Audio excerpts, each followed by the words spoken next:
BRK న్యాయ వేదికకు స్వాగతం.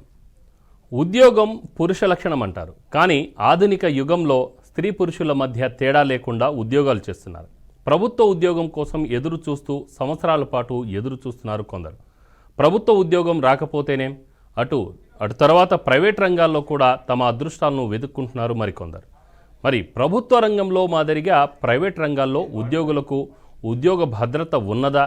ఈ విషయంపై చర్చించడానికి ఈరోజు మనతో పాటు అడ్వకేట్ బండి దీక్షిత్ గారు ఉన్నారు. వారికి స్వాగతం పలుకుదాం. నమస్కారం సార్. అంటే ఒక వ్యక్తికి ముందుగా మనం ఏదైనా ఒక కంపెనీని తీసుకుందాం. ఒక కంపెనీలో ఒక వ్యక్తి జాబ్కు ఇంటర్వ్యూకి వెళ్ళాడు. సో అతని గుణలక్షణాల లేకుంటే ఎడ్యుకేషనల్ క్వాలిఫికేషన్ చూసి జీతభత్యాలు నిర్ణయిస్తారా? ఏ విధంగా నిర్ణయిస్తారు సార్? యాక్చువల్గా ఎంప్లాయీ అంటే రెండు రకాల ఎంప్లాయీస్ ఉంటారు సార్. ఇంతకుముందు కాలంలో మనం చూసుకున్నట్లయితే ప్రభుత్వ శాఖలో ఉద్యోగాలు ఉండేటివి. ప్రభుత్వ శాఖలో ఉద్యోగాలు కూడా కొన్ని సంవత్సరాల ముందుకు పోతే, ఒక 40-50 ఇయర్స్ బ్యాక్ పోతే, ఇంకా లేకపోతే అంతకంటే ముందుకు పోతే, ప్రభుత్వ కొలువులో పిలిచి ఉద్యోగాలు ఇస్తామన్నా కూడా చేసేటువంటి పరిస్థితులు లేవు. మాకు పొలం ఉంది, మేము పొలం పని చేసుకుంటాం, లేకపోతే మాకు కులవృత్తులు చేసుకుంటామని కులవృత్తుల్లో నిమగ్నమైపోయి కొన్ని జనాలు ఉండేటువంటి వాళ్ళు. తర్వాత రాను రోజుల్లో ఈ ప్రభుత్వ ఉద్యోగాల యొక్క కల్పన కోసం ప్రయత్నాలు జరిగినాయి. దాంట్లో చాలామంది ప్రభుత్వ ఉద్యోగాలు చేసినారు, స్థిరపడినారు. ప్రభుత్వ ఉద్యోగంలో ఉన్నటువంటి లాభాలను తెలుసుకున్నటువంటి వాళ్ళు ప్రభుత్వ ఉద్యోగం పట్ల కుతూహలం కలిగి వాళ్ళు దాని వైపుగా ముందుకు పోయినారు. అయితే ఇప్పుడు ఆధునిక యుగంలో ఇప్పుడున్నటువంటి పరిస్థితుల్లో ఇన్ని లక్షల మందికి ప్రతి సంవత్సరము లక్షల మంది నిరుద్యోగులు బయటకు వస్తూ ఉన్నారు. వీళ్ళందరికీ ఉద్యోగం కల్పించేటువంటి శక్తి ప్రభుత్వం దగ్గర లేదు. కాబట్టి ఇంతమందికి ఎక్కడ ఉద్యోగం కల్పించగలుగుతామంటే ప్రైవేట్ రంగంలో ఉద్యోగాలు కల్పించగలుగుతాం. అందుకే కదా ఈరోజు ప్రభుత్వాలు కూడా బయట నుంచి కంపెనీలు వచ్చి మా దగ్గర పెట్టండి, మా దగ్గర కంపెనీలు పెడితే మా దగ్గర ఉన్నటువంటి వాళ్ళకి ఏదో రకంగా ఉపాధి దొరుకుతుంది కదా అనేటువంటి ఆశతోటి ఇక్కడ ఉన్న ముఖ్యమంత్రి పోయి ఇంకొక దగ్గర వాళ్ళని ఇన్వైట్ చేస్తూ ఉంటాడు. ప్రధానమంత్రి పోయి ఇంకో దేశానికి పోయి మా దగ్గర కంపెనీలు పెట్టండి ఇన్వైట్ చేస్తూ ఉంటారు. ఈ రకంగా ఎంప్లాయ్మెంట్ డెవలప్మెంట్ కోసం, ఎందుకంటే యువత అనేది శక్తి కలిగినటువంటి నది వంటి వాళ్ళు.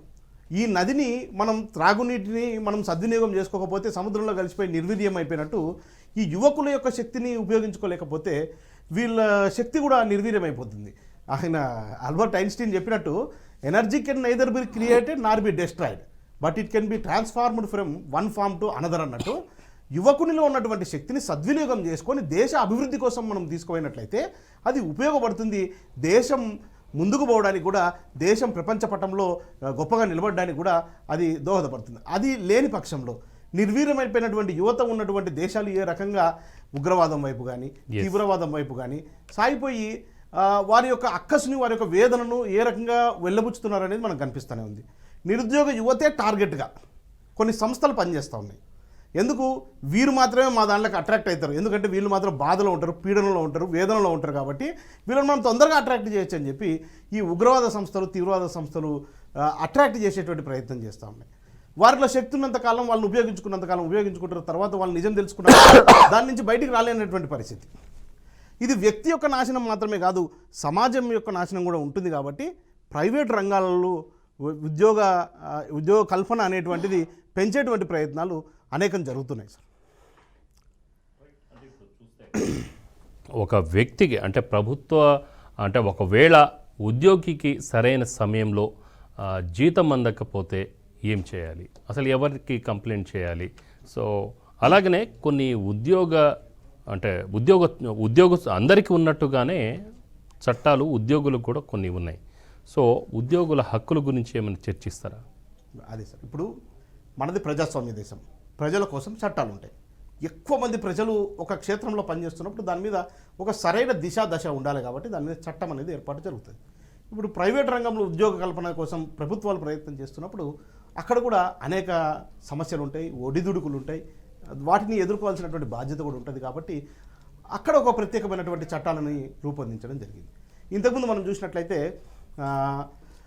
ప్రభుత్వ ఉద్యోగులకు మాత్రమే ఏదో అంటే మాకు రిటైర్మెంట్ అయినాక కూడా మాకు పెన్షన్ వస్తుంది, రిటైర్మెంట్ అయినాక కూడా ప్రభుత్వ ఉద్యోగం ఉందా, వీళ్ళ ముసలోళ్ళు అయినా కానీ వీళ్ళకు ఒక భద్రత ఉంటుంది, వీళ్ళకు జోబులో కనీసం ఒక డబ్బులు వస్తూ ఉంటాయి, వీళ్ళు బతకడానికి ఇబ్బంది పడరు. డిపెండెన్సీ అనేటువంటి, ఇప్పుడు మనిషికి శారీరకంగా వృద్ధాప్యం వస్తుంది, ఆర్థిక వృద్ధాప్యం రాకోకుండా ఉండడం కోసం ఆర్థికంగా వాళ్ళు డిపెండెన్స్ కాకుండా ఉండడం కోసం ఈ యొక్క పెన్షన్ అనేటువంటి సిస్టమ్ వాళ్ళకు ఉపయోగపడుతుంది అనేటువంటి ఆశ ఉంటుండే. కానీ ఇప్పుడు ప్రావిడెంట్ ఫండ్ అయితేనేమి, గ్రాట్యుటీ అయితేనేమి, ఇవి ప్రైవేటు ఉద్యోగాలకు కూడా అందుబాటులోకి తీసుకొచ్చేటువంటి ప్రయత్నాలు జరిగినాయి. అందుకే ప్రావిడెంట్ ఫండ్ యాక్ట్ ఉన్నది, గ్రాట్యుటీ యాక్ట్ ఉన్నది.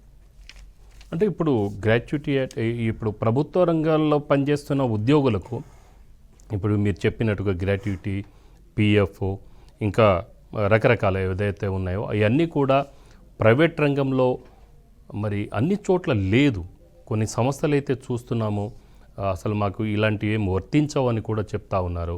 అలాగనే కొన్ని చోట్ల ఈవెన్ ప్రభుత్వం కల్పిస్తున్న ఈ పబ్లిక్ సెలవులు ఏదైతే ఉన్నాయో ప్రత్యేకంగా, అంటే గాంధీ జయంతి కానీ, ఆగస్టు 15th, జనవరి 26 నాడు ఇలాంటి హాలిడేస్ కూడా ఇవ్వట్లేదు అని చెప్పేసి కూడా కొన్ని ధర్నాలు కూడా మనం చూస్తూ ఉన్నాం. సో దీన్ని ఎలా చూడాలి?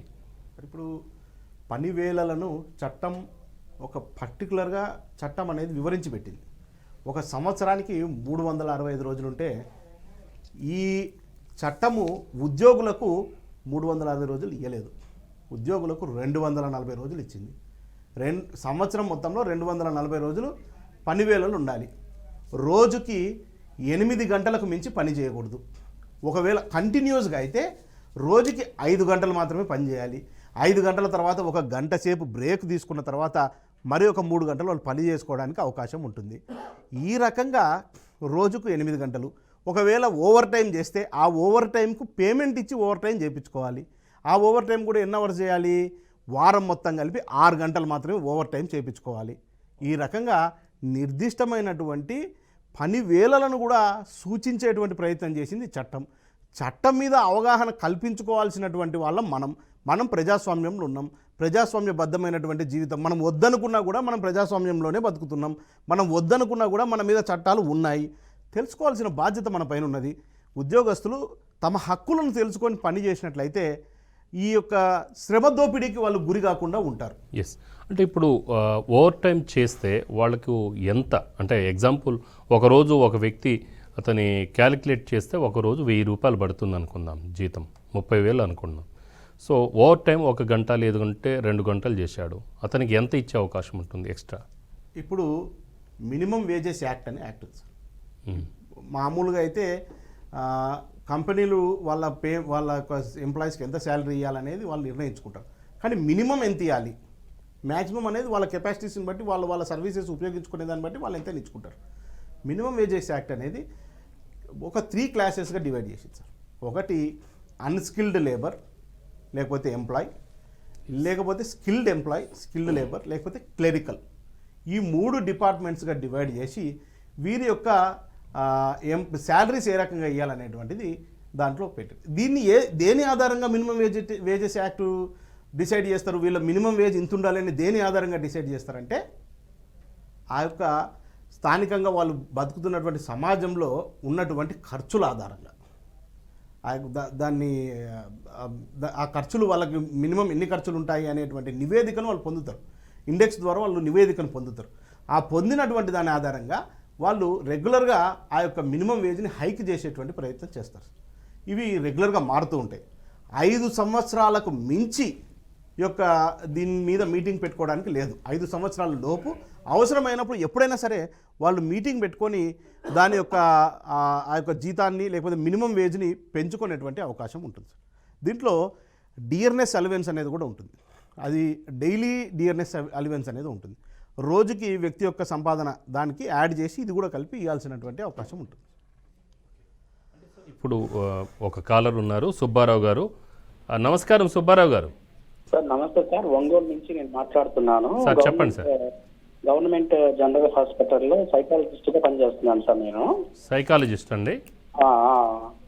అయితే ఇక్కడ మన గవర్నమెంట్ ఏం చేసిందంటే సార్, ఇక్కడ హెల్త్ డిపార్ట్మెంట్ లో కాంట్రాక్ట్ సిస్టమ్ తీసుకొచ్చింది సార్.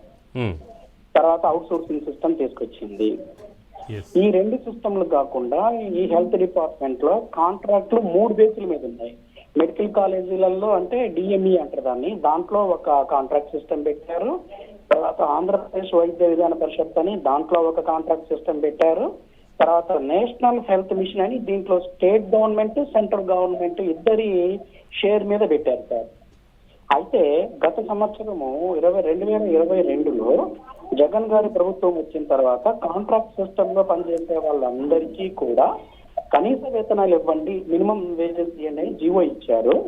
అందులో ఇద్దరికి, అంటే మెడికల్ కాలేజీల్లో పనిచేసే కాంట్రాక్ట్ స్టాఫ్ కి ఇచ్చారు, ఆంధ్రప్రదేశ్ వైద్య విధాన పరిషత్తులో పనిచేసే కాంట్రాక్ట్ స్టాఫ్ కి ఇచ్చారు. కానీ ఈ సెంట్రల్ గవర్నమెంట్, స్టేట్ గవర్నమెంట్ ఇద్దరి యొక్క ఆ షేర్ తో పనిచేసే నేషనల్ హెల్త్ మిషన్ వాళ్ళకి వీళ్ళు కనీస వేతనాలు ఇవ్వకుండా కనీస వేతనం కన్నా తగ్గించి 5%, 10% ఇలా పెంచారు. జీతాలు కూడా ఎలా ఇచ్చారు అని అంటే, ఒక సైకాలజిస్ట్ కి, ఒంగోలు సైకాలజిస్ట్ కి ఒక జీతం, నెల్లూరులో సైకాలజిస్ట్ కి ఇంకొక జీతం, గుంటూరులో సైకాలజిస్ట్ కి ఇంకొక జీతం, ఇట్లా ఒక్కొక్క ఊర్లో ఒక్కొక్క సైకాలజిస్ట్ కి ఒక్కొక్క రకమైన జీతం ఇచ్చారు. ఇది ఏంది అని మేము అడిగితే వాళ్ళు ఏమన్నారంటే, ఇది గవర్నమెంట్ ఇలాగనే ఇచ్చింది అని చెప్పేసి మా ముందు వాళ్ళు రకరకమైన మాటలు చెప్పారు. దానిపైన మేము కంప్లైంట్స్ ఇచ్చినా కూడా పట్టించుకోలేదు. మరి కనీస వేతన చట్టం గురించి కూడా కేసు కోర్టులో వేశాం మేము. ఆ లాయర్ ఎప్పుడు బెంచ్ మీదకి వస్తుంది, వాళ్ళు సరిగా లేరు, ఇది సరిగా లేరు అని చెప్పేసి దాన్ని పక్కన పడేసిండ్రు. ఇప్పుడు మరి ఈ విధంగా ఒక్కొక్కరికి ఒక్కొక్క జీతం, ఒక్కొక్క ఊర్లో ఒక్కొక్క ఉద్యోగికి, అంటే ఒకే క్యాడర్, మళ్ళీ ఒకే స్కీము, ఒకే క్యాడరు, ఒకే అర్హతలు, ఒకే పని గంటలు ఉండి ఒక్కొక్క ఊర్లో ఒక్కొక్క జీతం ఇస్తున్నారు. మరి ఇది ఎంతవరకు కరెక్ట్ సార్? దీన్ని ఎలా మేము సాల్వ్ చేసుకోవాలి? అసలు కాంట్రాక్ట్ లేకుండా చేయాలి అంటే ఎలా? రైట్. అయితే ఈ కాస్ట్ ఆఫ్ లివింగ్ ఇండెక్స్ అనేది ఒకటి ఉంటుంది సార్. ఎస్. అంటే దాని ఆధారంగా అర్బన్ ఏరియాలో నివసిస్తున్నటువంటి వాళ్ళకు, రూరల్ ఏరియాలో నివసిస్తున్నటువంటి వాళ్ళకు ఒకటే రకమైనటువంటి ఖర్చులు ఉండవు కాబట్టి దీని మీద కొంత వ్యత్యాసం ఉండేటువంటి అవకాశం ఉంది. కానీ వీరు చెప్పినట్టు మరీ అంత నియర్ బైలో అంత వ్యాస్ట్ డిఫరెన్స్ ఉండేటువంటి పరిస్థితి అయితే ఉండదు. ఈ రకంగా సమస్యలు అనేటివి ప్రైవేటీకరణ జరిగిన తర్వాత, పబ్లిక్ ప్రైవేట్ పార్ట్నర్షిప్లో డెవలప్మెంట్లను ప్రభుత్వం అనేక సంవత్సరాల నుంచి ప్రోత్సహిస్తుంది, మనం దాన్ని వింటూనే ఉన్నాం.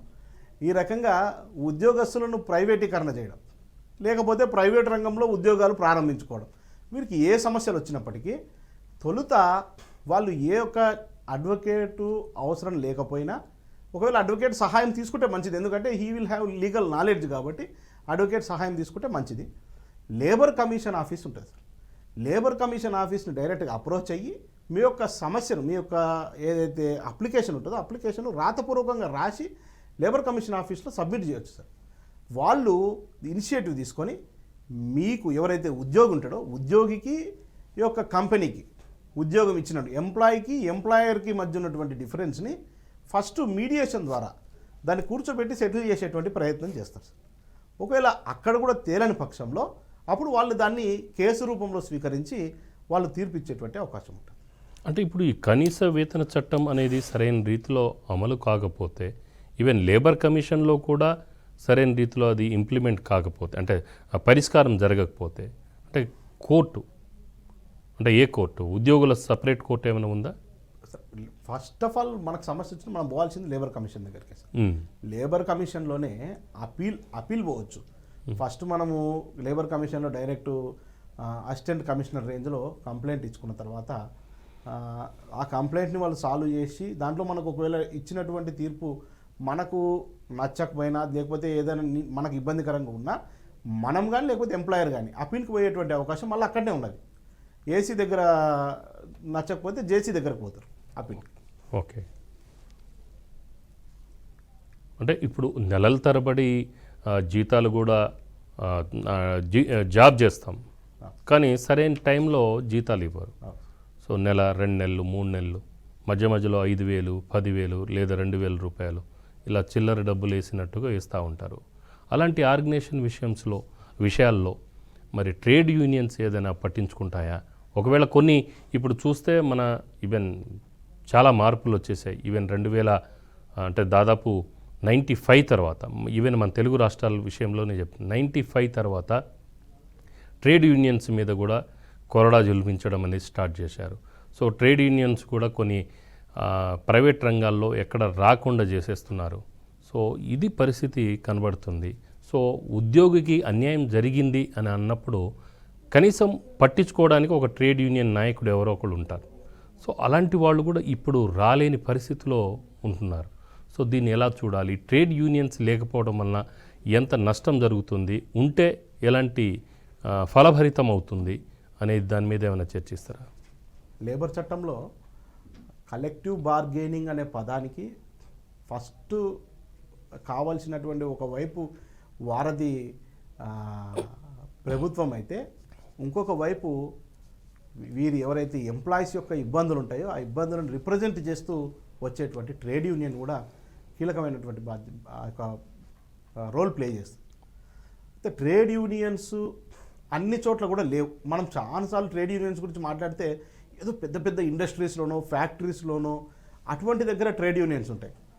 ఇప్పుడు ఇప్పుడు ఫర్ ఎగ్జాంపుల్ ఒక కాలేజ్ ఉందనుకోండి, ఒక కాలేజీలో ఒక 70 నుంచి 80 మంది ఎంప్లాయీస్ పనిచేస్తారు. వీళ్ళ దాంట్లో యూనియన్ పెట్టుకునేటువంటి ఆలోచన ఎవరికి రాదు. ఎందుకంటే ఇది లాంగ్ టర్మ్లో మేము పనిచేస్తామో చేయమో అనేటువంటి ఆలోచన ఒకటి, అదొకటి ఉంటుంది. తర్వాత ఈ దీన్ని పెట్టడం వల్ల ఈ పైన మాకు ఉద్యోగం ఇచ్చినటువంటి ఉద్యోగిని మేము సంతోషపెట్టలేకపోతామేమో, ఆయన మా మీద ఏదన్నా మనసు నొచ్చుకొని మమ్మల్ని ఏమన్నా పర్సనల్ టార్గెట్ చేస్తాడేమో అనేటువంటి భయం కూడా ఒకటి ఉంటుంది. కాబట్టి ఈ కారణాల చేత ఈ యూనియన్స్ పెట్టుకోవడంలో కూడా కొంత ఇబ్బంది జరుగుతుంది. అందుకే యూనియన్స్ పాత్ర లేని పక్షంలో డైరెక్ట్ ఎంప్లాయీ పోయి లేబర్ కమిషన్లో కంప్లైంట్ ఇస్తే లేబర్ కమిషను మధ్యవర్తిత్వం చేసి ఫస్ట్ ఎంప్లాయీకి ఉన్నటువంటి ఆ దూరాన్ని చెరిపేసేటువంటి ప్రయత్నం చేస్తుంది. ఎస్, అంటే ఇప్పుడు కొన్నిసార్లు అయితే నెలల తరబడి జీతాలు కూడా ఇవ్వరు. సో అలాంటప్పుడు ఎవరికి కంప్లైంట్ చేయాలి? ఈ సర్టెన్ టైం లోపలే కంప్లైంట్ చేయాలని ఏదైనా కాలపరిమితి ఏమైనా ఉందా? ఉంటుంది సార్. టర్మినేషన్కి వచ్చినట్లయితే ఒక తక్కువ కాలపరిమితి ఉంటుంది. టర్మినేట్ జరిగినటువంటి నెల 2 నెలల లోపటినే నెల లోపటినే వాళ్ళ యొక్క కంప్లైంట్ని తీసుకోవాల్సినటువంటి అవసరం ఉంటుంది. అది ఒకవేళ వేజెస్కి సంబంధించి ఉంటే 1 సంవత్సరం లోపు మనం లేబర్ కమిషన్ ఆఫీస్లో ఈ యొక్క కంప్లైంట్ చేయాల్సినటువంటి అవకాశం. దీంట్లో మనం కంప్లైంట్ ఇచ్చిన తర్వాత ఇది మామూలుగా మనం అనుకున్న పరిస్థితిలో ఉండదు. మనకు ఎంతైతే జీతం రావాలో ఆ జీతానికి 10 రెట్ల వరకు ఫైన్ వేసి మరీ కంపెన్సేషన్ ఇప్పించేటువంటి అవకాశం ఉంటుంది. ఈ విషయము అంటే ఒక సాఫ్ట్వేర్ ఎంప్లాయీ అనుకుందాం సార్, ఉదాహరణ. సాఫ్ట్వేర్ ఎంప్లాయీకి జీతం తక్కువేం రాదు, 1,50,000 2 లక్షలు ఉంటుంది. ఒక లాంగ్ టర్మ్లో కొంతకాలం చేసినటువంటి వ్యక్తికి ఆయనకు శాలరీ ఎక్కువ ఇవ్వడం ఎందుకు అని చెప్పి ఒక నలుగురిని చిన్న స్థాయిలో ఉద్యోగులను పెట్టుకోవచ్చు కదా అని టర్మినేట్ చేస్తూ ఉంటారు. అటువంటి వ్యక్తికి ఒకవేళ శాలరీ ఇవ్వకోకుండా తీసేసినట్లయితే ఆ యొక్క వ్యక్తికి కంపెన్సేషన్గా 10 టైమ్స్ ఆఫీస్ శాలరీ అంటే ఒక 1,50,000 ఉన్నటువంటి వ్యక్తికి 10 టైమ్స్ అంటే 15 lakhs వరకు ఫైన్ పడేటువంటి అవకాశం ఉంటుంది. అంటే ఆ ఆర్గనైజేషన్ దానికి స్తోమత అంత లేకపోతే, దానికి అంత స్తోమత లేకపోతే 1.5 lakh rupees ఒక ఎంప్లాయీకి శాలరీ ఇచ్చి పెట్టుకునేటువంటి అవసరం లేదు కదా సార్. అంటే ఇప్పుడు ఇందాక నేను చూస్తుంటే సార్, ఈవెన్ మన టీవీలో బీఆర్కే న్యాయవేదికకు సంబంధించింది ఒక కమింగ్ అప్ వస్తుంది. కమింగ్ అప్ వస్తుండగానే కొన్ని టీవీ ఛానళ్ళ అంటే వేరే ఛానళ్లలో పనిచేసి అంటే లాకౌట్ అయిన ఛానల్ సంబంధించిన ఉద్యోగులు కూడా నాతో మాట్లాడారు. సో పలానా ఛానల్ అని పేరు అయితే మనం చెప్పలేం ప్రస్తుతానికైతే. అయితే వాళ్ళు ఎగ్గొట్టేశారు. 1,20,000 ఒకళ్ళకి, 1,70,000, 1,40,000 అలా లక్షల్లోనే ఉన్నారు. సో ఒక సర్టెన్ టైంలో వాళ్ళందరూ కూడా అసలు కాల్ చేసి వాళ్ళు ఈవెన్ ఛానల్ పేరు కూడా చెప్పే అవకాశం ఉంది, కానీ మేము వద్దని చెప్పేసాము. ఎవరైనా సరే సో ఇప్పుడు వాళ్ళు లాక్ చేసేసారు, వేరే వాళ్ళకి అమ్మేశామని చెప్పేసి అంటున్నారు. ఎంప్లాయీస్ని ఎవరిని కూడా అసలు వాళ్ళు ఫోన్ చేసినా కూడా తీయడం లేదు. సో అలాంటి వ్యక్తుల నుంచి, అలాంటి ఆర్గనైజేషన్ నుంచి ఏ విధంగా డబ్బులను రాబట్టుకోగలుగుతారు? అటువంటి పరిస్థితుల్లో సార్ మనం ఏంటంటే అవేర్నెస్, మనకు ఈ కంపెనీ మూసేసే అవకాశం ఉంది అన్నప్పుడు మనకు సమాచారం ముందునే తెలుస్తుంది. కాబట్టి వాళ్ళు జీతం కూడా అప్పుడే కాకోకుండా లాస్ట్ ప్రీవియస్ 2-3 months 4-5 months నుంచి జీతాలు ఇవ్వకుండా ఆపి పెట్టుంటారు. ఫస్ట్ మంత్ మనకు శాలరీ ఆపంగానే మనం ఇమీడియట్గా లేబర్ కమిషన్ ఆఫీస్ని అప్రోచ్ అయ్యి, లేకపోతే లేబర్ ఇన్స్పెక్టర్ ఉంటారు, లేబర్ ఇన్స్పెక్టర్ని అప్రోచ్ అయ్యి కంప్లైంట్ రిజిస్టర్ చేయడం ద్వారా మన యొక్క శాలరీని మనం ప్రొటెక్ట్ చేసుకునే వాళ్ళం అవుతాం. ఇప్పుడు ఏమవుతుంది సార్ అంటే మనం చూసినట్లయితే చాలా కేసులు చూసినట్టుంటాం. మనం ఇప్పుడు విజయమాల్య కేసే చూసుకోండి. ఆయన దేశం విడిచిపెట్టి వెళ్ళిపోతే ఆయన పట్టుకురావడానికి చాలా తిప్పలు పడాల్సి వస్తుంది. మన కామన్ మ్యాన్, ఒక మిడిల్ క్లాస్ ఎంప్లాయీ ఒక 4 నెలలు 5 నెలలు జీతం లేకోకుండా వెయిట్ చేయాలి అంటే చాలా కష్టపడేటువంటి పరిస్థితి. ఎస్ అందుకు మనం అంత లాంగ్ ప్రెషర్ని తీసుకోకుండా అప్పుడు ఏమైపోతుందంటే సార్, ఒక 5 months 6 months మనకు శాలరీ రాకపోయేసరికి మనం కాంప్రమైజ్ మూడ్లో ఉంటాం సార్. ఎందుకంటే మంత్లీ పాలోడు వచ్చి పాల బిల్లు అడుగుతుంటాడు, ఎలక్ట్రిసిటీ వాడు వచ్చి కరెంటు బిల్లు అడుగుతాడు, ఇంటి ఓనర్ వచ్చి రెంట్ అడుగుతాడు. ఇవన్నీ కట్టకపోతే మనకి ఇమ్మీడియట్గా కట్ చేసేటువంటి ఫెసిలిటీస్ కట్ చేసేటువంటి అవకాశం ఉంటుంది. మన ఇంట్లో మన కుటుంబాన్ని మనం బాధ పెట్టుకుంటూ చూస్తూ ఉండలేం కాబట్టి మనం కాంప్రమైజ్ మూడ్లో ఉంటాం సార్. ఆ టైం మన రైట్స్ ఇక్కడ మన ఫిజికల్ సిచ్యువేషన్ మీద డిమాండ్ మీద మన రైట్స్ని మనమే వద్దనుకొని పలసపరుచుకునేటువంటి పరిస్థితులు మిడిల్ క్లాస్ ఫ్యామిలీస్లలో ఎక్కువ వరకు మనం చూసినట్లు కనిపిస్తూ ఉంటుంది. ఎస్ అందుకోసం ఫస్ట్ మంత్లోనే మనం అలర్ట్ కావాల్సినటువంటి అవసరం ఉంది. అంటే ఫస్ట్ మంత్లో ఏం చేస్తారంటే వాళ్ళు ఒక 5,000 ఇస్తారు అడ్వాన్స్, లేదంటే ఒక 10,000 ఇస్తారు. ఆ విధంగా మళ్ళీ ఇంకొక మంత్ అలాగా నడిపించుకుంటూ పోతారు. ఆ విధంగా 3-4 months 5 months ఈ విధంగానే దాన్నే చాలా మనం చిన్నప్పుడు కూడా పాఠ్య పుస్తకాలలో తెలుగు పుస్తకాలలో ఎక్కువ వరకు చూసుంటే శ్రమ దోపిడీ మీద ఒక ప్రత్యేకమైనటువంటి లెసనే ఉంది సార్. నెలంతా పని చేయించుకొని నీకు ఇంత జీతం ఇస్తానని మీ ఇద్దరి మధ్య కుదిరినటువంటి కాంట్రాక్ట్ను it's like a contract. Offer letter ఇస్తాడు, మీరు యాక్సెప్ట్ చేస్తారు for certain amount of consideration. ఇక్కడ ఒక కాంట్రాక్ట్ కూడా ఎస్టాబ్లిష్ అయింది. ఎస్టాబ్లిష్ అయిన కాంట్రాక్ట్ని బ్రేక్ చేసింది ఎవరు? First employer. ఎస్ మీకు చెప్పినటువంటి శాలరీ, మీకు చెప్పినటువంటి పని చేసిన తర్వాత కూడా మీకు ఇవ్వాల్సినటువంటి శాలరీని టైంకి ఇవ్వకపోవడం అనేది కాంట్రాక్ట్ బ్రేక్ చేసినట్టు కదా. అవును. అప్పుడు మనం తప్పకుండా మన రైట్ కోసం మనం ఫైట్ చేయాలి. అంటే వీళ్ళు చెప్తున్నారు ఏంటంటే మీకు మేము ఎలాగో ఆఫర్ లెటర్ ఇవ్వలేదు కదా సార్, ఆఫర్ లెటర్ ఇవ్వలేదు కాబట్టి మీరు ఎక్కడికి వెళ్ళినా కూడా ఏం కాదు అన్న ఒక ధైర్యం వాళ్ళకు ధీమా అయితే వాళ్ళకు ఉంటుంది. సో అలాంటి వాళ్ళకు మీరు ఎలాంటి అంటే వాళ్ళకు బుద్ధి చెప్పాలంటే ఎలాంటి ప్లాన్స్ మీరు ఎంప్లాయీస్కి చెప్తారు? Solution sir. ఎందుకంటే లేబర్ యాక్ట్స్ ఎట్లున్నాయంటే స్కిల్డ్ లేబర్ గురించి మాట్లాడతాయి, అన్స్కిల్డ్ లేబర్ గురించి మాట్లాడతాయి, క్లెరికల్ ఎంప్లాయీస్ గురించి కూడా మాట్లాడుతుంది. ఆఫర్ లెటర్ ఇచ్చిన వాళ్ళ గురించి మాట్లాడుతుంది, నెల జీతం వచ్చిన వాళ్ళ గురించి మాట్లాడుతుంది, వారం జీతం ఇచ్చేటోళ్ళ గురించి మాట్లాడుతుంది, రోజువారీ జీతం కోసం పనిచేసేటోళ్ళ గురించి కూడా మాట్లాడుతుంది. ఓకే. సో లేబర్ కమిషన్ అనేది మనకున్నటువంటి మన హక్కు. మనం లేబర్ కమిషన్ని అప్రోచ్ కావాలా, మన యొక్క సమస్యను అక్కడ తెలియజేసుకోవాలా, మన హక్కును మనం పొందాల్సినటువంటి బాధ్యత కూడా మన మీదనే ఉంటుంది. ఇప్పుడు చట్టం మనకు హక్కులు మాత్రమే ఇస్తుంది, ప్రతి ఒక్కరి ఇంటికి వచ్చి సేవను చేయలేదు కదా సార్. మన హక్కులను ఉపయోగించుకోవాల్సింది ఎవరు? మనమే కదా ఉపయోగించుకోవాల్సింది. సో ఆ అవేర్నెస్ కలగాల్సినటువంటి అవసరం. ఈరోజు నాకు తెలిసి బీఆర్కే న్యూస్ ద్వారా చాలామంది ఎంప్లాయీస్కి ఈ రకమైనటువంటి నాలెడ్జ్ పొందాలనేటువంటి ఉత్సాహం కలుగుతుందని చెప్పి నేను విశ్వసిస్తున్నాను. ఓకే. అంటే ఒక విషయం ఏంటంటే ఇప్పుడు బీఆర్కే న్యూస్లో ఈ కమింగ్ అప్స్ ఎప్పుడైతే పడుతున్నాయో వెంటనే కొంతమంది నా కొలీగ్స్ కూడా ఉన్నారు, పాత కొలీగ్స్, వాళ్ళు నాకు ఫోన్ చేసేసి మేము కూడా మాట్లాడతామని చెప్పారు. ఈ విషయం మేబీ వాళ్ళు సీఈఓకి కానీ చైర్మన్ డైరెక్టర్లకు చెప్పారనుకుంటా. ఆ సీఈఓ డైరెక్టర్లు కూడా ఒకళ్ళు నాకు ఫోన్ చేసి దయచేసి పేరు చెప్పకండి, మా పేర్లు దయచేసి లాక్కండి, ఆ విధంగా వాళ్ళు మళ్ళీ రిక్వెస్ట్ చేయడం మొదలుపెట్టారు. సో మొత్తానికైతే ఈసారి అయితే ఎటువంటి పేర్లు అయితే కంపెనీ పేరు కానీ వాళ్ళ పేర్లు కానీ చెప్పము. బట్ నెక్స్ట్ టైం మాత్రం ఆ ఎంప్లాయీస్ మాట్లాడినప్పుడు వాళ్ళతోనే మాట్లాడించే ప్రయత్నం చేద్దాం. ఒకవేళ కావాలనుకుంటే ఈవెన్ బీఆర్కే ఒక ఛానల్ గురించి మరొక ఛానల్ ఇవ్వకూడదని చెప్పేసి ఏమైనా రూల్స్ ఉన్నాయేమో. కాబట్టి మేము మా బీఆర్కే చైర్మన్ గారు పర్మిషన్ తీసుకొని కూడా నెక్స్ట్ వాళ్ళ ఎవరైతే even not only channels but any organization వాళ్ళకి ఎక్కడైనా అన్యాయం జరుగుతుందంటే తప్పనిసరిగా వాళ్ళ కంపెనీ పేర్లతో సహా బట్టబయలు చేయడం కానీ జనం ముందుకు వాళ్ళని నిలబెట్టడం కానీ తప్పనిసరి చేసే ప్రయత్నం అయితే మనం చేద్దాం. సార్ ఒక చిన్న బ్రేక్ తీసుకుందాం. బ్రేక్ తర్వాత కడప నుంచి మాధవరెడ్డి గారు ఉన్నారు లైన్లో, వారితో మాట్లాడించే ప్రయత్నం చేద్దాం. మాధవరెడ్డి గారు కడప నుంచి. నమస్కారం మాధవరెడ్డి గారు.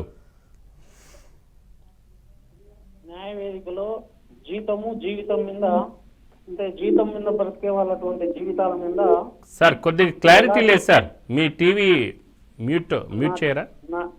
నా టీవీ వాల్యూమ్ అయితే లేదు.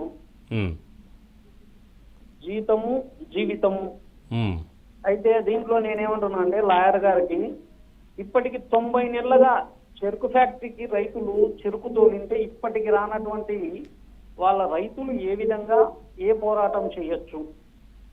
90 నెలలు అయింది. నేను 1వ తేదీ జీతభత్యాలు పడలేదని గతంలో ప్రభుత్వం పైన ప్రభుత్వ ఉద్యోగస్తులు చేస్తే కడప జిల్లా కలెక్టర్ గారికి వాట్సాప్ లో పెట్టాను. అప్పటికే 60 నెలలు 1వ తేదీ పడకుంటే ప్రభుత్వ ఉద్యోగస్తులు బాధపడుతుంటే 60 నెలలుగా రైతు చెరుకు డబ్బులు రాకపోతే వాని జీవితం ఏంది, వాని పెట్టుబడి ఏంది, వాడు తిరిగి ఏం పైరు పెడతాడని. అలానే ఉద్యోగస్తుల విషయాలలో ఎలక్ట్రికల్ డిపార్ట్మెంట్ లో నేను 2018లో ఒక విషయాన్ని ఈఆర్సీ చైర్మన్ ముందరనే మాట్లాడాను. ఎట్లా అంటే ఒక ఉద్యోగికి కరెంటు డిపార్ట్మెంట్ లో ఆపరేటర్, సబ్స్టేషన్ ఆపరేటర్ పోస్టులలో ఆనాడు 5 లక్షలు లంచం నడుస్తున్నది. రాజకీయ నాయకులు తీసుకుంటారు, అది పక్క. ఏ ఎమ్మెల్యే పరిధిలో ఉంటే ఆ ఎమ్మెల్యే ఇప్పుడు 15 లక్షలు నడుస్తుంది ఆ డబ్బు. అంటే ఒక ఆపరేటర్ ఉద్యోగం ఇవ్వడానికి ఎమ్మెల్యేకు ఎంపీలకు డబ్బులు ఎందుకు?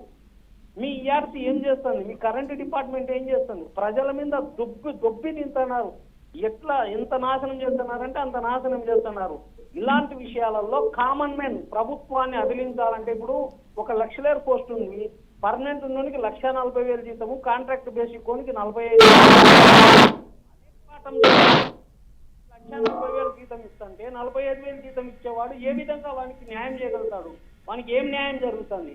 అలాగే ప్రభుత్వ సంస్థల్లో అనేక రైల్వే డిపార్ట్మెంట్ కావచ్చు, రోడ్డు కావచ్చు, ఇరిగేషన్ కావచ్చు, ఎనీ డిపార్ట్మెంట్, ఆర్ఎన్బి కావచ్చు, ఒకప్పుడు రోడ్డు కంప చెట్లు కొట్టేటటువంటి ఉద్యోగస్తులను నియమించేటటువంటి పరిధులు ఉన్నటువంటి చిన్న చిన్న ఉద్యోగాలను కూడా పీకేసి వాటిని పూర్తి చేయకుండా ప్రభుత్వాలు అనేక విధంగా వస్తే ఇంజనీరింగ్ పోస్ట్ రావాలా, లేకుంటే లక్షల జీతాలు రావాలా, మాధవరెడ్డి గారు పోస్టులను పూర్తి నిర్వీర్యం చేస్తున్నారు. ఇటువంటి వాటికి ఏ విధంగా ప్రభుత్వాన్ని అదిలియాలా మీ సూచన? మాధవరెడ్డి గారు, మీరేం చేస్తారండి? ఉద్యోగియా, విశ్రాంత ఉద్యోగియా? లేదు సార్, నేను రైతు. సమాజం కోసం మాట్లాడుతుంటాం. Yes sir, thank you. So మీలాంటి వ్యక్తులు ఇలాగా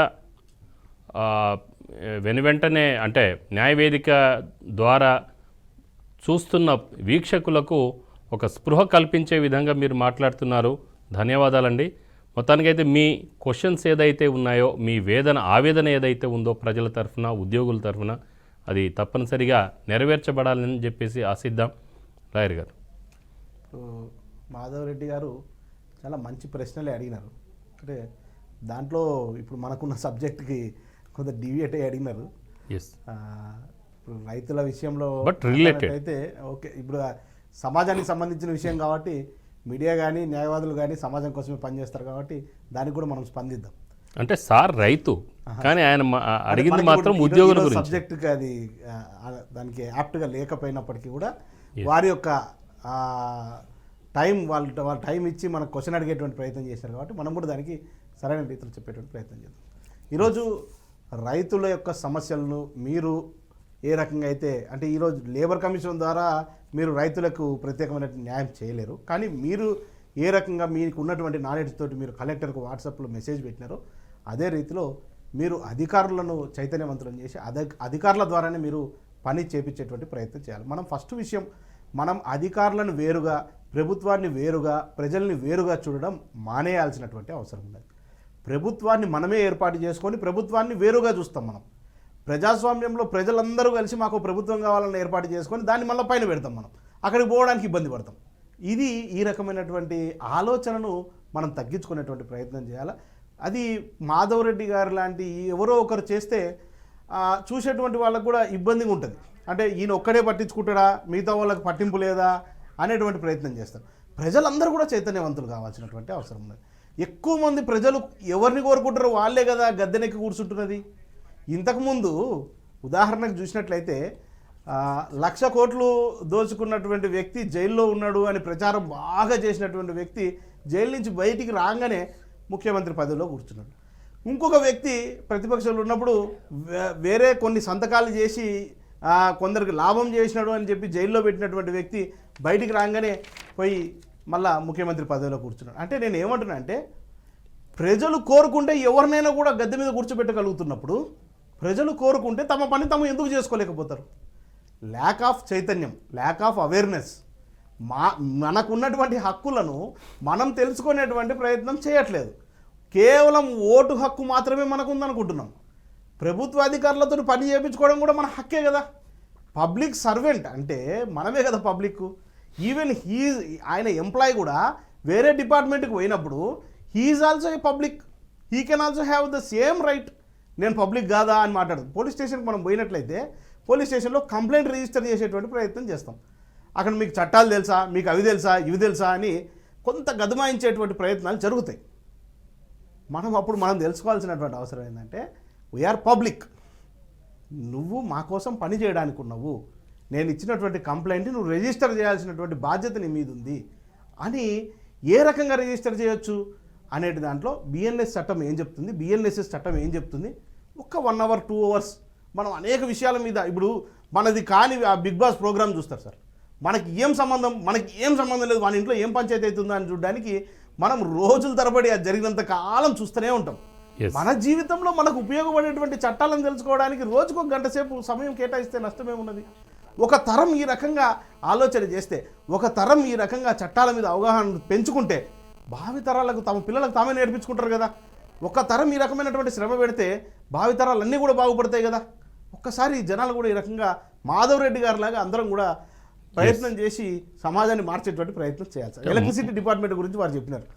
ఎలక్ట్రిసిటీ డిపార్ట్మెంట్లో కరెంటు బిల్లులు పెరిగిన ప్రతిసారి ఎలక్ట్రిసిటీ డిపార్ట్మెంట్ ఏం చేస్తుంది, దాని రూల్స్ ప్రకారం దాంట్లోనే ఉంటుంది పబ్లిక్ ఒపీనియన్ అని ఒకటి ఉంటుంది. పబ్లిక్ ఒపీనియన్ ఏడో ఒక దగ్గర తీసుకుంటారు, వాళ్ళకి కావాల్సిన వాళ్ళే వచ్చి వాళ్ళే సంతకాలు పెట్టుకొని పోతారు. ఆ పబ్లిక్ ఒపీనియన్ తీసుకున్నాము, పెంచేస్తున్నాము అంటారు. ఎక్కడ పబ్లిక్ ఒపీనియన్ తీసుకున్నావు, ఎవరు పార్టిసిపేట్ చేసినారు, మరి మా ఒపీనియన్ ఎందుకు తీసుకోలేదు, నువ్వు ఓపెన్ ప్లాట్ఫామ్లో ఇది ఎందుకు పెట్టలేదు, ఓపెన్గా మా అందరి దగ్గర ఎందుకు మా అభిప్రాయాలు తీసుకోలేదు అని ప్రశ్నించేటువంటి వాళ్ళు లేరు.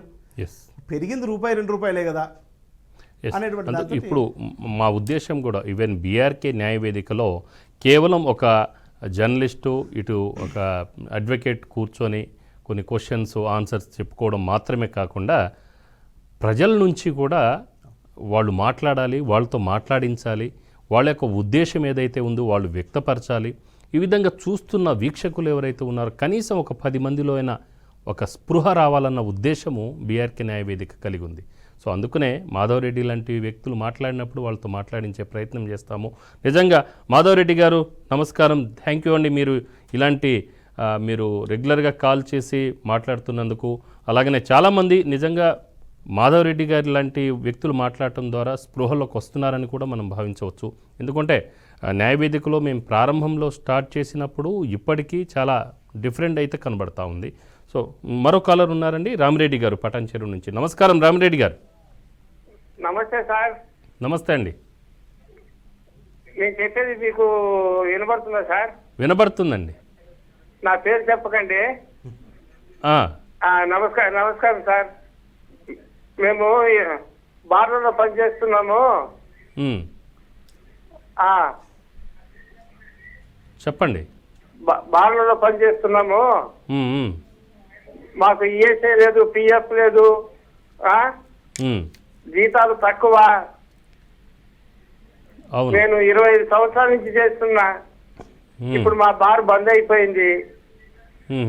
ఏమి లేదు, ఎవరు ఎన్క్వైరీకి వచ్చిన వాళ్ళు లేరు, పట్టిన వాళ్ళు లేరు. నా వయసు కూడా దాటిపోయింది. చెప్పండి సార్. మాకు ఏమి లేదు, ఎన్క్వైరీకి వచ్చిన వాళ్ళు ఆఫీసులు కూడా ఎవరు లేరు సార్ ఇంతవరకే.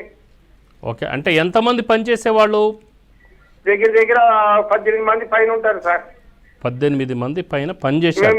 ఇంతవరకు ఆఫీసర్లను చూడలే. సో 18 మంది పైన ఉంటారు. ఓకే, సో అందరికీ అన్యాయం జరిగిందని భావిస్తున్నారా? అందరికీ అన్యాయం జరిగిందా?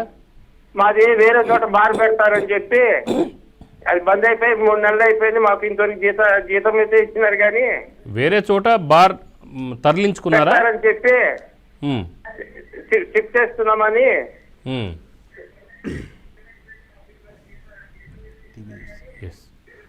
ఓకే, పెట్టారన్నారు, ఇంతవరకు పెట్టలేదు. ఇంకా అంటే బార్ పెట్టలేదు, అలాగనే మీకు జీతాలు కూడా ఇవ్వడం లేదు, మీకు రావాల్సిన జీతాలు కూడా ఇవ్వలేదు. మేము పనిచేసినంత జీతం ఇచ్చినారు, ఈ బంద్ అయిపోయిన తర్వాత జీతం లేదు, ఏమీ లేదు. ఓకే, సో ఇది కూడా ఒక విధంగా చూస్తే దారుణంగా అనిపిస్తుంది. ఎందుకంటే అంటే ఉద్యోగ సంస్థని ఒక తల్లిలాగా భావిస్తాను. అంటే 25 సంవత్సరాలు ఒకటే చోట ఒక బార్ అండ్ రెస్టారెంట్లో పనిచేసిన ఈ రెడ్డి గారు ఆయన ఆవేదన అంటే అది క్లోజ్ అయింది వేరే చోట పెడుతున్నామని అంటే ఆశ ఉంటుంది, కానీ క్లోజ్ అయినా కూడా ఇప్పటివరకు ఎక్కడ పెట్టలేదు. అలాగనే కనీసం ఈఎస్ఐ పిఎఫ్ కానీ అలాంటివి ఏమీ లేదు.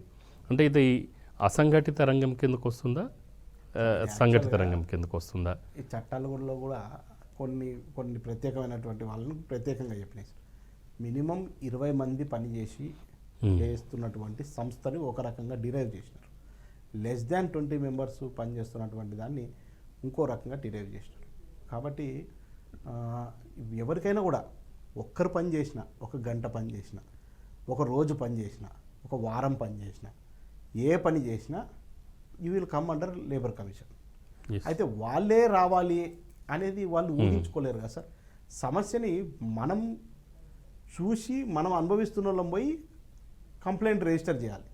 అంతేగాని మన సమస్యని ఎవరైతే తీరుస్తారని మనం అనుకుంటామో వాళ్ళు ఊహించుకొని వచ్చి మన దగ్గర వాళ్ళు పని చేయరు. కాబట్టి మన రైట్స్ కోసం మనమే ఫైట్ చేయాలి.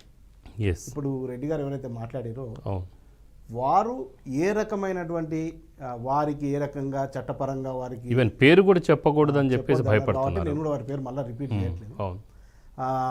వారికి ఏ రకంగా అయితే నష్టం కలిగిందని వాళ్ళు భావిస్తూ ఉన్నారో తప్పకుండా వాళ్ళు అతను పోయి లేబర్ కమిషన్ ఆఫీస్లో పోయి లీగల్ ఎయిడ్ పొందేటువంటి అవకాశం ఉంటుంది. అట్లీస్ట్ ఈ విల్ ఆయనకు అవేర్నెస్ అన్న కలుగుతుంది ఏ రకంగా ఆయన ఫర్దర్ డేస్లో ఆయన ముందుకు పోవాలనేటువంటి. ఆయన మాత్రమే కాదు, అటువంటి అన్ఆర్గనైజ్డ్ సెక్టార్లో సార్ చాలామంది ఉన్నారు. ఇప్పుడు డైలీ లేబర్స్ ఉన్నారు సార్. డైలీ లేబర్స్ వాళ్ళు డైలీ వేజెస్ మీద పని చేసుకుంటారు. వాళ్ళు ఎట్లా డిరైవ్ చేస్తారంటే ఇట్స్ నాట్ పాసిబుల్ అని వాళ్ళు అంత ఈజీగా డిరైవ్ చేయలేము మనం. ఒక రోజు వర్క్ చేస్తారు, ఇంకొక రోజు వర్క్ దొరకదు. సో వాళ్ళకు కూడా మినిమం వేజెస్ యాక్ట్ ప్రకారం డైలీ ఒక పర్సన్కి తన శారీరక శ్రమ ఎంతవరకు పెట్టాలనేటువంటిది దాని మీద కూడా ఉంది సార్. మనిషి మీద ఎంత పని పెట్టాలనేది కూడా చట్టం చెప్తుంది.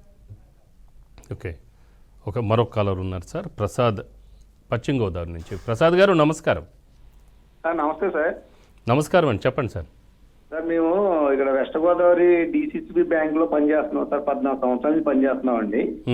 ఏ బ్యాంక్ అండి అది? జిల్లా సహకార కేంద్ర బ్యాంక్ అండి. ఓకే, సహకార కేంద్ర బ్యాంక్ లో పనిచేస్తున్నారు. దాంట్లో అవుట్ సోర్స్ విధానంలో పనిచేస్తున్నాం సార్ మేము. అయితే ఈ అవుట్ సోర్స్ విధానంలో పనిచేస్తుంటేనండి మమ్మల్ని 14 సంవత్సరాలు పనిచేస్తున్నా మాకు ఎటువంటి శాలరీ ఇవ్వడం కానీ జీతాలు పెంచడం కానీ చేయట్లేదండి యాజమాన్యం వాళ్ళు. ఓకే, అంటే అసలు ఇయర్లీ వన్స్ పెంచడం కూడా లేదా? లేదండి. ఈఎస్ఐపిఎఫ్ లాంటివి ఏమైందంటే రీసెంట్గా ఏమైందంటే సార్, కూటమి ప్రభుత్వం వచ్చిన తర్వాత 60 మంది ఉన్నాం సార్. మొత్తం 60 మందిని కూడా తీసేశారండి. నేను డిసెంబర్ నెల నుంచి పోరాడుతున్నానండి దీని గురించి. ఏ రీజన్ లేకుండా తీసేశారు అంటే ఏజెన్సీ టైం అయిపోయింది. ఎక్కడ పోరాడుతున్నారండి మీరు? నేను ప్రజా పరిష్కార వేదికలో పెట్టాను సార్ సమస్యను పట్టుకెళ్ళి. అంటే ఎంతమందిని తీసేశారు? 60 మందిలో 60 మంది తీస్తారు. అయితే నా ప్రాబ్లం ఏంటంటే సార్, నన్ను డిసెంబర్ నెలలోనే ఆ రోజు ఉన్నటువంటి సిఇఓ గారు నన్ను రానివ్వకుండా చేశారు సార్. నన్ను నేనండి 14 సంవత్సరం ఇదే సంవత్సరం నమ్మకం బతుకుతున్నాను కదా మేడం, నాకు ఎటువంటి లాస్ట్ ఇయర్ డిసెంబర్ అండి? లాస్ట్ డిసెంబర్ సార్ 2023 అండి. అయితే నేను హార్ట్ పేషెంట్ అండి. నాకు వచ్చే ఏజ్ ఏమో 46 సంవత్సరాలు వచ్చేసినాయండి. ఇప్పుడు నేను ఎక్కడికి వెళ్ళి పని చేసిన విధానం కూడా లేదు. మరి నా పరిస్థితి ఇలా మీరు అర్ధాంతరంగా ఇలా తీసేసి పడేస్తే మరి నేను ఎక్కడికి వెళ్ళి ఏం పని చేసుకోండి అని పోరాడితే వాళ్ళు ఏమంటున్నారంటే ఏజెన్సీ టైం అయిపోయింది అందరినీ తీసేసాము, మీకు మాకు సంబంధం లేదు, ఏజెన్సీ వాళ్ళకి మీరు చూసుకోవాలన్నట్టు. ఏజెన్సీ రిక్రూట్మెంట్ చేసినప్పుడు కూడా మమ్మల్ని ఎవరిని పిలిచి పలానా ఏజెన్సీ వస్తుందని నేను చెప్పరండి. అంటే ఇప్పుడు ఏంటంటే సార్, ఇన్ని సంవత్సరాల నుంచి పనిచేసిన సంవత్సరం పనిచేసిన ఇలా రోడ్ పాలు చేసేస్తే మాలాంటి వాళ్ళు చిన్న చిన్న సిరుద్యోగులు 15,000 జీతాలకి ఎంత కష్టపడాలి? అక్కడ ఏజెన్సీ పేరు ఏమైనా ఐడియా ఉందా? అంటే ఏజెన్సీ ఎలా అంటే సార్, ఒక బోర్డు గవర్నమెంట్ మారినప్పుడల్లా ఒక్కొక్క ఏజెన్సీ పెడుతున్నారు. ఫస్ట్ ఏమో జేవిసి ఏజెన్సీ పెట్టారండి జంగారెడ్డిగూడెం. తర్వాత ఏమో ఇప్పుడు వచ్చిన వైఎస్ఆర్ గవర్నమెంట్ లో ఏమో స్కాట్లాండ్ భీమవరం ఏజెన్సీ పెట్టారండి. ఇప్పుడేమో కొత్తగా ముందు వచ్చిన తర్వాత ఎటువంటి ఏజెన్సీ లేవు, ఏవి లేవు, ఎవరిని కూడా ఏం తీసుకోకుండా అలా పక్కన పడేసారు సార్. మీకు పిఎఫ్ కట్ అవుతుందా? పిఎఫ్ కట్ అవుతుంది సార్. దానికి సంబంధించిన నంబర్స్ ఇవన్నీ కూడా ఇచ్చారా మీకు, అకౌంట్ నెంబర్స్? ఇచ్చారు సార్, తీసుకున్నాం సార్, రీసెంట్గా తీసుకున్నాం సార్, అన్నీ తీసుకున్నాం సార్. గ్రాట్యుటీ గ్రాట్యుటీ ఇదంతా వస్తుందా? ఏం లేదు సార్, ఒక వాళ్ళు పిఎఫ్ కూడా కట్ చేస్తున్నారు అంతే అండి. మాకు అసలు ఇన్ఫర్మేషన్ కూడా మాకు ఏమి ఉండవండి. మాకు అకౌంట్లో 10,000 వేస్తారు అంతే అండి. మేము ఏదో 2 నెలలు కష్టపడితే 45 రోజులకు ఇస్తారండి జీతాలు మాకు. ఓకే. గవర్నమెంట్ ఏమో ఆపకాసులో కలపండి అన్న చెప్పినా కూడా మాకు కలపలేదు. మాకు 60 మంది చేసి రోడ్డు పాలు వేస్తారండి. మాకేమో ఎటువంటి ఆధారం ఇట్లా దీనికి ఏ విధంగా పోరాడితే బాగుంటుందని నేను ఏం చేశానంటే ప్రజా పరిష్కార వేదికలో 3 సార్లు పెట్టాను సార్.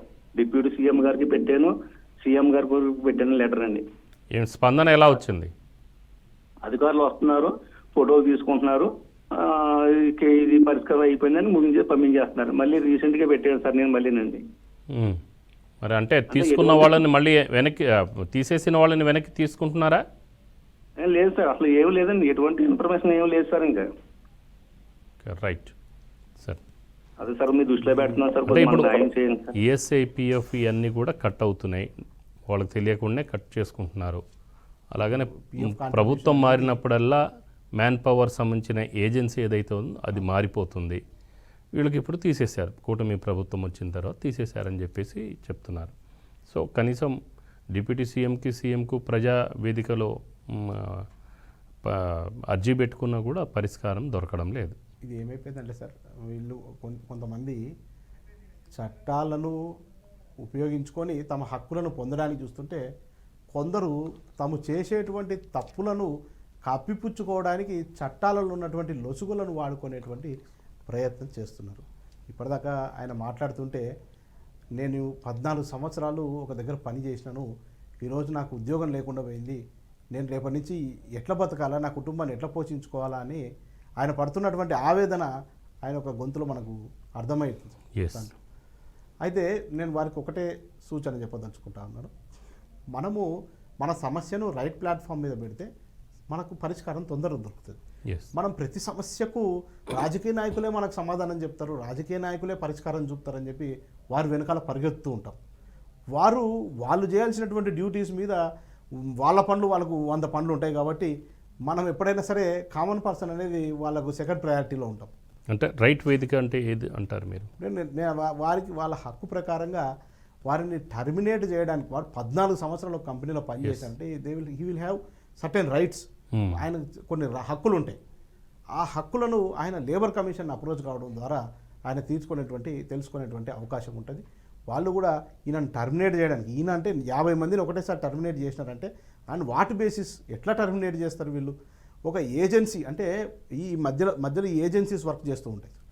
ఈ ప్రైవేట్ ఏజెన్సీస్ ఇవన్నీ కూడా పని చేసుకుంటూ కాంట్రాక్ట్ బేస్ మీద ఎంప్లాయీస్ని మా ఏజెన్సీ నుంచి మేము రిక్రూట్ చేసినామని చెప్పి పెట్టి ఆ రకంగా చూపిస్తూ ఉంటారు. అంటే ఇప్పుడు labour code sir minimum wages ప్రకారంగా వాళ్ళు శాలరీ పే చేస్తారు. చేసిన తర్వాత వీళ్ళకి వచ్చినటువంటి శాలరీలో నుంచి కొంత కటింగ్ చేసుకొని ఏజెన్సీ వాళ్ళు పెట్టుకుంటారు. ఓకే, ఇది ఒక రకమైనటువంటి శ్రమ దోపిడీ. ఈ అవేర్నెస్ జనాలకు రావాల్సినటువంటి అవసరం ఉన్నది. ప్రభుత్వాలు తెలియక కాదు, ఆ ఏజెన్సీల దగ్గర డబ్బులు తీసుకొని అంతో ఇంతో మాకు లంచాలు ముడతాయి కదా, లేకపోతే మాకు డబ్బులు ముడతాయి కదా అనే ఆశతోటి ఈ ఉద్యోగస్తుల జీవితాలను తాకట్టు పెట్టి అక్కడ వాళ్ళ మీద వీళ్ళు అది శవాల మీద పేలాలు ఏరుకున్నట్టు. అంటే ఈ న్యాయపరంగా ఎలాంటి పరిష్కారం దొరికే అవకాశం ఉంటుంది? ఏ విధంగా అప్రోచ్ అవ్వాలి? ఎవరికి? లేబర్ కమిషన్ వాళ్ళ జిల్లాలో, ఆయన చెప్పినటువంటి జిల్లాలో లేబర్ కమిషన్ కార్యాలయం ఉంటుంది సార్. ఆ కార్యాలయానికి వెళ్ళి ఆయన పనిచేసినటువంటి రోజులు, ఆయన పొందినటువంటి జీతం సంబంధించినటువంటి పే స్లిప్స్ కానీ, అకౌంట్లో డబ్బులు పడితే అకౌంట్లో కానీ, నేను ఆ కంపెనీలో లేకపోతే పలానా దాంట్లో నేను పని చేసినానని చూపించుకోవడానికి కలిగిన ఎవిడెన్స్లు అన్నీ కూడా తీసుకుపోయి ఆయనను టర్మినేట్ చేసినప్పుడు ఎట్లా టర్మినేట్ చేసినారు? ఉట్టిగా నోటి మీద ఓరల్గా టర్మినేట్ చేసినామని చెప్పి పంపించేసినారా, లేకపోతే రిటర్న్గా ఏమైనా ఇచ్చినారా? ఆ కాపీస్ అన్నీ కూడా తీసుకుపోయి నాకు ఈ రకంగా వితౌట్ నోటీస్ పీరియడ్ సర్వ్ చేయకోకుండా, వితౌట్ నాకు ప్రాపర్ వేలో ఏదైనా సరే టర్మినేట్ చేసేటప్పుడు కూడా ప్రాపర్ రీజన్ ఉండాలి. ఒక వ్యక్తిని టర్మినేట్ చేయడానికి ప్రాపర్ రీజన్ ఉండాలి. ఆ ప్రాపర్ రీజన్ లేని పక్షంలో ఆయన కంపెన్సేషన్ దొరికేటువంటి అవకాశం ఉంటుంది. ఇది ఆయనకు ఫర్దర్ డేస్లో ఊరట కలిగేటువంటి అవకాశం ఉంటుంది. తర్వాత ఈయన దగ్గర ఏదైతే మినిమం వేజెస్ ప్రకారం ఈయనకు జీతాలు రాకోకుండా దోపిడీ చేసేటువంటి వ్యక్తి ఉన్నాడో ఆయన మీద కూడా క్రిమినల్ కేసులు బుక్ అయ్యేటువంటి అవకాశం కూడా ఉంటుంది.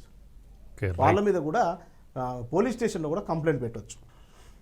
Okay, thank you sir. మొత్తానికైతే ఈ లేబర్ కమిషన్ సంబంధించిన విషయంలో అంటే ఉద్యోగులకు యొక్క ఏదైతే హక్కులు ఉన్నాయో వాటి మీద చక్కటి అనాలిసిస్ ఇచ్చారు. అలాగనే వీక్షకులు చాలామంది కూడా మరి లైన్లో ఉన్నప్పటికీ కూడా వాళ్ళతో మాట్లాడి వాళ్ళ సమస్యలు ఏదైతే ఉందో వాటిని కూడా పరిష్కరించే మరి ఆ యొక్క చిట్కాలు కూడా ఇచ్చినందుకు ధన్యవాదాలు.